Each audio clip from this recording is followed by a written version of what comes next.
अंजलि जी, आप अभी अभी एसएसपी ऑफिस में गए और कल जो छात्रों से एक मसला सामने आया, एक माइनर गर्ल की किलिंग का भी, उसके बाद जो है आप अभी अभी एसएसपी ऑफिस में एसएसपी साहब से भी मिले, तो क्या कुछ बात जो है आपकी वहाँ पे उनसे हुई? जी सपना जी, इससे पहले एसएसपी ऑफिस से हम सीओ ऑफिस में भी मिले और एसएसपी साहब से ऐसे टेलीफोनिकली भी मेरी बात हुई थी। तो उनसे अभी हम जो है पर्सनली भी मिले, तो बहुत सारी चीज़ें जो हमारे नॉलेज में आई, क्योंकि ये मैटर तो सोशल मीडिया से और आप लोगों के ज़रिए ही हाईलाइट हुआ। अदरवाइज़ मुझे लग रहा था ये मैटर भी हशप हो जाता, जैसे आज तक इतने सारे मैटर जो हैं हशप हुए हैं।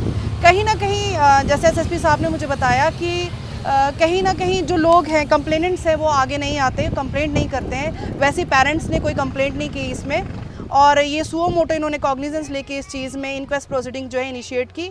इनिशियली इसमें सब इंस्पेक्टर जो है इन्होंने अपॉइंट किया उनको इन्वेस्टिगेट करने के लिए, लेकिन हम लोगों ने रिक्वेस्ट की है कि इसमें कोई सीनियर ऑफिसर जो हैं जिनको थोड़ा सा इन्वेस्टिगेशन का ज़्यादा अच्छे से नॉलेज हो, उनको अपॉइंट किया जाए। तो उन्होंने हमें श्योर किया है कि कोई सीनियर ऑफिसर ही इसमें रहेगा, क्योंकि ये मैटर एक छोटा मैटर नहीं है, बहुत बड़ा मैटर है, एक सीरियस मैटर और सेंसिटिव मैटर है।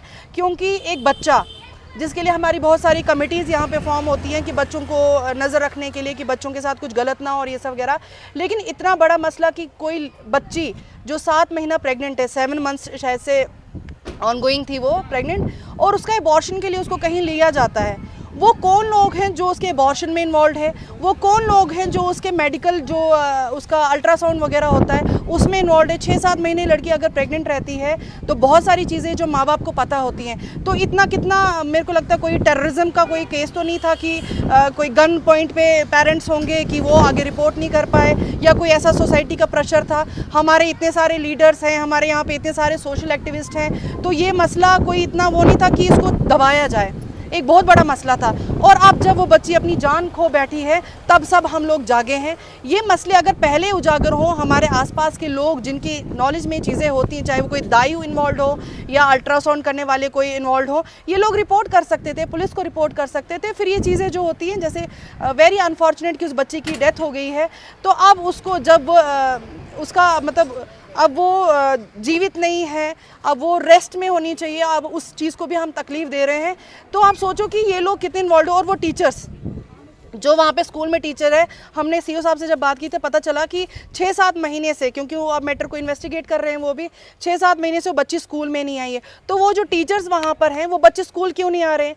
कुछ दिन पहले भी, कुछ महीना पहले भी मैंने एक अपनी आप ही के माध्यम से एक मैटर वो किया था कि कुछ बच्चे कहीं ना कहीं किसी के घर में हेल्पर्स हैं, कुछ बच्चे कुछ स्कूल नहीं आ रहे हैं, रेगुलर स्कूल नहीं आ रहे हैं। तो इन मैटर्स को रिपोर्ट क्यों नहीं जाता? इन डिस्ट्रिक्ट के इंचार्ज हैं, उनको क्यों नहीं रिपोर्ट किया जाता कि ये बच्चा स्कूल नहीं आ रहा है, या उनके पेरेंट्स क्यों नहीं आगे आते? तो पैसा ही आपके लिए ज़्यादा इंपॉर्टेंट है। आज वो बच्ची चली गई, अपनी जान खो बैठी, और ऐसे कितने मसले हैं जिनमें छोटी छोटी बच्चियां जो है हमारी इन चीज़ों में इन्वॉल्व हैं, उनकी सिक्योरिटी नहीं है। और ऐसा नहीं कि छोटे छोटे लोग इन्वॉल्व हैं, बड़े बड़े लोग इन्वॉल्व हैं, और गरीब लोगों को सप्रेस किया जा रहा है। छोटे छोटे बच्चों को जो है इन चीज़ों में इन्वॉल्व किया जा रहा है, और देन वो सुसाइड कर लेते हैं। क्या नागसिनी से बच्चों के सुसाइड के केसेस नहीं आ रहे? क्या पाडर लिगरी से सुसाइड के केस नहीं आए? क्या हम प्रॉपरली उन चीज़ों को इन्वेस्टिगेट करें? तो एक ये बहुत सीरियस कंसर्न है जो हमारे डिस्ट्रिक्ट के जितने भी हाई लेवल पे, चाहे वो हमारी फ्रेटर्निटी के हों, चाहे वो जुडिशियल सिस्टम हो, चाहे वो मेडिकल सिस्टम हो, चाहे वो एडमिनिस्ट्रेशन हो। तो जैसे आपने मेडिकल सिस्टम की बात की, ये अबॉर्शन जो है कोई आम इंसान कर नहीं सकता है, कोई मेडिकल टीम जो है इसमें कर सकती है। तो मेडिकल टीम भी जो है इसमें इन्वॉल्व हो सकती है, और वो कौन लोग हैं? क्या इस पे आपने एसएसपी सर से कोई बातचीत? देखिए, मेडिकल टीम इसमें इन्वॉल्व हो ही नहीं सकती, क्योंकि जो छोटी बच्ची है, पहले तो वो प्रेग्नेंट है, ये इलीगल है, ठीक है। एक एज होती है इसकी मैरिज की भी, अगर मैरिज का भी बोला जाता, अगर ऐसा कोई मसला आपके पास आया था तो क्या आप एज अ डॉक्टर आप उसको फिजिकली एग्जामिन नहीं कर सकते? उसकी एज का आपको पता नहीं चल सकता? और अगर कोई ऐसा मैटर आपकी नॉलेज में भी आता है कि एबॉर्शन का आ रहा है या कुछ वगैरह, एबॉर्शन तो वैसे भी अलाउड नहीं है, आपको कोर्ट से परमिशन लेनी है ऐसे मैटर्स में। जहाँ पे कोई रेप का केस हो या आपके मेडिकली आपका कुछ प्रॉब्लम है, इशू है, देन आपको परमिशन लेनी है कोर्ट से एबॉर्शन के लिए। ऐसे डायरेक्ट आप तो कहीं किसी भी मेडिकल फ्रेटर्निटी में जाके तो एबॉर्शन नहीं करवा सकते।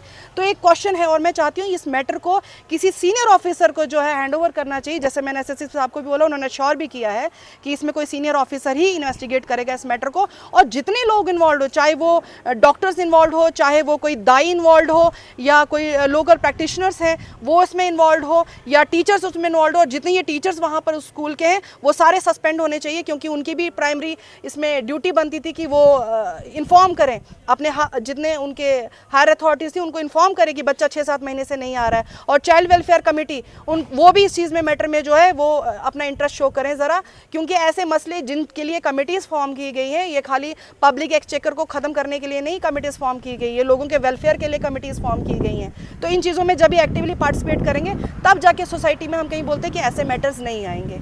तो मैं आपके माध्यम से जो है सभी लोगों से बोलती हूँ कि कभी भी ऐसे अपने आप को असहाय फील ना करें। हम लोग आपकी सर्विस में बैठे हुए हैं, हम लोग सोशल एक्टिविस्ट हैं, हम लोग हमेशा रेडी हैं। अगर कहीं से भी कोई भी ऐसा कोई प्रेशर आता है या कोई हमारी बच्ची जो है इसमें इनोसेंट होते हैं, बच्चों को नहीं पता होता और इन्वॉल्व हो जाते हैं, तो आप हमसे डिस्कस करिए, लीगल फेटर्निटी से डिस्कस करिए। तो मैं इस मैटर को जो है जो ये मसला हुआ है इसको मैं कंडेम करती हूँ, और मैं चाहती हूँ उस बंदे को जितना ज़्यादा से सख्त सज़ा है वो मिलनी चाहिए, और ये बेल आउट नहीं होना चाहिए।